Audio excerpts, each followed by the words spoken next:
Secularism की तरफ जा रहा है। उन सबको बताओ पाकिस्तान मोहम्मद अरबी के दीन की तरफ जा रहा है।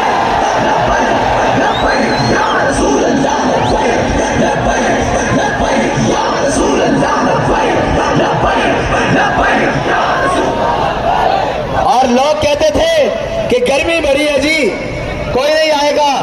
मैंने कहा हमारे बाबा ने, हमारे कायद ने, अमीरुल मुजाहिदीन ने हमें यह सबक पढ़ाया हुआ है कि यह सफर है कुएं जाना। ये सफर वजारतों और मुशावरतों का नहीं है, ये सफर एमएनए शिप और एमपीए शिप का नहीं है, ये सफर बनी गाला का नहीं है, ये सफर जाती उमरा का नहीं है, ये सफर बिलावल हाउस का नहीं है, ये सफर मदीना तैयबा का है।